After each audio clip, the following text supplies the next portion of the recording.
प्रत्येक मनुष्य सफलता पाने के लिए कार्य करता है। कुछ सफल होते हैं, कुछ नहीं होते, और जो सफल नहीं होते वो सदा अपनी असफलता का कारण या तो अपनी परिस्थितियों को बताते हैं या अपने सहयोगियों को दोषी ठहराते हैं। परंतु क्या वास्तविकता में ऐसा ही होता है?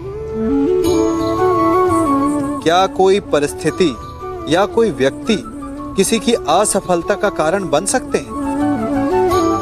उत्तर हां भी है और ना भी। कैसे? आप इस तितली को देख रहे हैं? आपने एक मक्खी को भी देखा होगा। प्रकृति ने दोनों को समान गुण दिए हैं रस पान करने का। एक तितली फूलों पर जाकर उसका रस लेती और इस अवस्था में नए फूल खिलने की व्यवस्था भी करती है, और मक्खी घाव पर बैठती है, घाव को सड़ाती है और रोग भी फैलाती है। यदि इसमें किसी बात का अंतर है तो केवल सोच का। यदि आप उचित मार्ग चुनेंगे तो आपको सफलता मिलेगी, आप में उत्साह बढ़ेगा, और यदि आप अनुचित मार्ग चुनेंगे तो आपको असफलता मिलेगी, निराशा मिलेगी। अब उचित मार्ग चुनना है या अनुचित मार्ग, ये निर्णय तो आप पर निर्भर करता है। मनुष्य सदा भला बुरा, खरा खोटा, सत्य असत्य की बातें करता है। सत्य को अच्छा मानता है और असत्य को बुरा।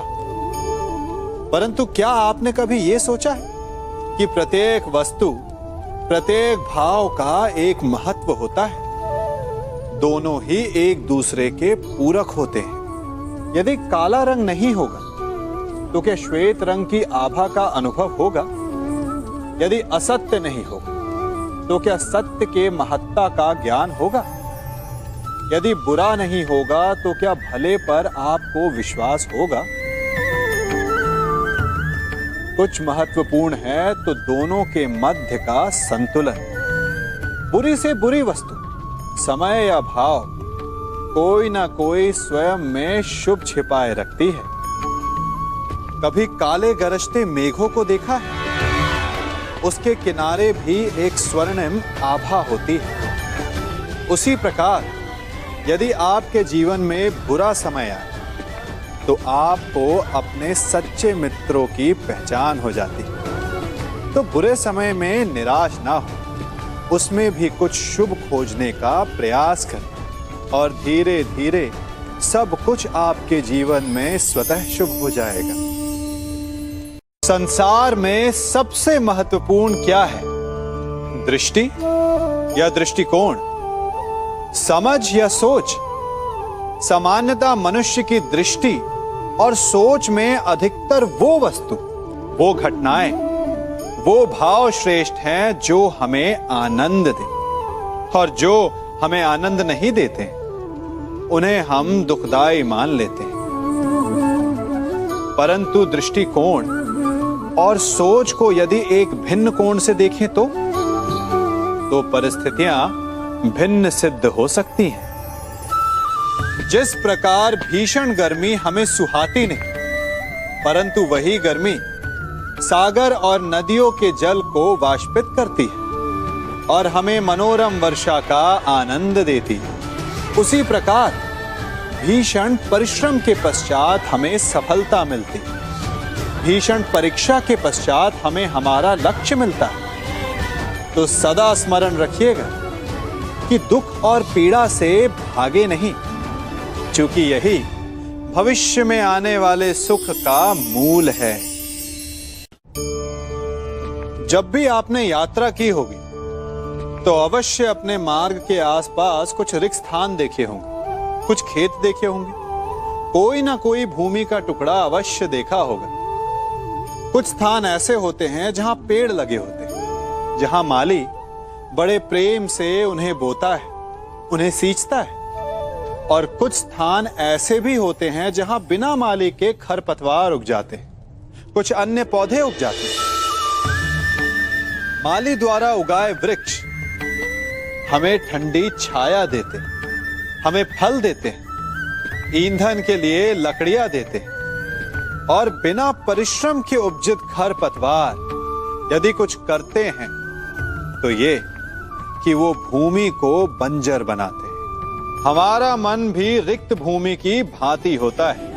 यदि अपने परिश्रम से उसमें सुविचारों के बीज डालोगे तो फलदायक विचार उपजेंगे, और यदि उसे रिक्त छोड़ दिया तो खरपतवार की भांति अनुपयोगी विचार आपके मन को अपना घर बना लेंगे, आपके मन को मैला कर देंगे, उसे बंजर कर देंगे। अब निर्णय आपका है कि आपको सुविचार देने वाला मन चाहिए या कुंठा देने वाला। जल प्रकृति को इस संसार की सबसे अनूठी देन है। वो महासागर में भी मिलता है और मीठे तालाब में भी, वो पवित्र गंगा में भी होता है और दुर्गंध आती नाली में भी। हम तालाब और नदी को सम्मान इसलिए देते हैं क्योंकि उसका मीठा जल हमारी प्यास बुझाता है, परंतु सागर का जल पीने योग्य नहीं होता, इसीलिए कभी कभी हम उसे उतना महत्व नहीं देते और नाली के जल को हम हे दृष्टि से देखते हैं। तो क्या ये उचित है? हमारे संबंध भी इसी जल की भांति होते हैं। जिस संबंध से हमें लाभ ना हो उससे हम दूर हो जाते हैं। कभी ईर्ष्या के कारण, कभी अहंकार के कारण उस संबंध को तोड़ देते हैं। तो क्या संबंध को तोड़ देना उचित है? तनिक विचार कीजिए। माना कि सागर का जल फसल नहीं दे सकता, परंतु मोती तो देता है। माना कि नाली का गंदा जल हमें किसी भी कार्य के लिए उपयुक्त ना लगे, परंतु वो भी कहीं लगी अग्नि को बुझा सकता है। ठीक इसी प्रकार प्रत्येक संबंध कहीं ना कहीं किसी न किसी परिस्थिति में उपयोगी हो सकता है।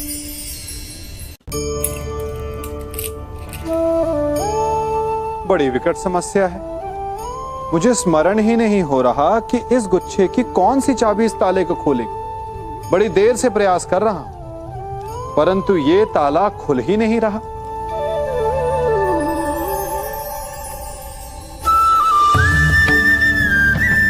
ऐसी परिस्थिति में आप क्या करेंगे? अधिकतर लोग ऐसी परिस्थिति में अपनी आशा खो बैठते हैं। उन्हें लगता है कि चाबी खो गई। वो तिलमिला जाते हैं, क्रोधित हो उठते हैं, परंतु उस समय धैर्य रखें तो गुच्छे की अंतिम चाबी ताला खोल सकती है। कुल्हाड़ी का अंतिम प्रहार वृक्ष को काट के गिरा देता है, परंतु क्या सत्य में कुल्हाड़ी का अंतिम प्रहार वृक्ष को काट के गिरा देता है? आपको आपका लक्ष्य दिला देता है? नहीं, आपका निरंतर प्रयत्न ही आपको सफलता दिलाता है। जब आपका मन निराश हो तो अपने कार्य में दुगनी उत्साह से जुट जाइए, क्योंकि अनावरत बहता जल ही कठोर चट्टान को काट सकता है। सफलता का मूल है परिश्रम, प्रयास और आशा। मनुष्य का जीवन ऋतुओं के समान होता है। आज ग्रीष्म तो कल वर्षा, परसों शीत। तनिक संकट आया तो हम संयम खो बैठते हैं, तनिक ऋतु बदली तो हम अधीर हो जाते हैं। अपने आक्रोश में, अपने क्रोध में हम उनसे ही संबंध बिगाड़ लेते हैं जो हमारे अपने होते हैं। क्यों ऐसा होता है ना? हमें लगता है कि हमारे अपने हैं, फिर से मना लेंगे, परंतु स्मरण रखिए, सदा ऐसा करना संभव नहीं होता। सागर की उछलती लहरों को तट सहता है, और यदि तट ही टूट जाए तो बाढ़ आ जाती है। हमारे संबंध भी दूध की भांति होते हैं। दूध तपकर उबल सकता है, परंतु यदि उसमें खटास आ जाए तो वो फट भी जाते हैं। और फटे दूध को चाहे जितना मथ लो, उसमें से माखन नहीं निकलेगा। इसीलिए अपने संबंधों को संभल कर निभाना चाहिए। मनुष्य की सबसे बड़ी दुर्बलता क्या होती है? सोचिए। धन, प्रेम, अहंकार। मनुष्य की सबसे बड़ी दुर्बलता होती है उसके रहस्य। चाहे आप कितने भी शक्तिशाली क्यों ना हो, कितने भी प्रबल क्यों ना हो, परंतु उसके रहस्य उसके नाश की चाबी होती है। इसलिए यदि प्रबल रहना है, शक्तिशाली रहना है, समर्थ रहना है, तो अपने रहस्य को किसी को भी ना बताएं, ना मित्र को और ना ही शत्रु को, क्योंकि समय पड़ने पर कब कौन शत्रु हो जाए ऐसा कहना संभव नहीं। विभीषण को रावण के अमृत कुंड का ज्ञात था, इसीलिए प्रभु श्री राम रावण का वध करने में सफल हो सके। इसलिए उचित यही है कि आप अपने रहस्य को स्वयं तक ही सीमित रखें। मनुष्य का मन बड़ा विचित्र होता है, कल्पना में ही विकास करता है, संपन्न भविष्य का स्वप्न देखता है और कल्पना में ही जो नहीं हुआ उससे भय खाता है। और यही भय मनुष्य का सबसे बड़ा शत्रु है। हमारे भविष्य के मार्ग में, हमारे आनंद के मार्ग में सबसे बड़ी बाधा है। अब आप लोग मुझसे पूछेंगे कि इसका तोड़ क्या है, भय से मुक्ति कैसी पाई जाए? तो ये प्रश्न आप स्वयं से पूछिए। तनिक सोचिए, जब आप एक सुंदर भविष्य की कामना करते हैं तो उसे पाने के लिए आप परिश्रम करते हैं ना। ठीक उसी प्रकार भय से मुक्ति पाने के लिए आप उससे लड़ जाएं और उसका निवारण आपको स्वतः ही मिल जाएगा। इसलिए जब भी भय आपको सताए तो उससे भागे नहीं, उससे घबराए नहीं, क्योंकि भय का काम ही होता है आपको भयभीत करना। इसलिए जब भी भय आप पर आक्रमण करें तो आप भी उस पर पहले ही आक्रमण कर दें।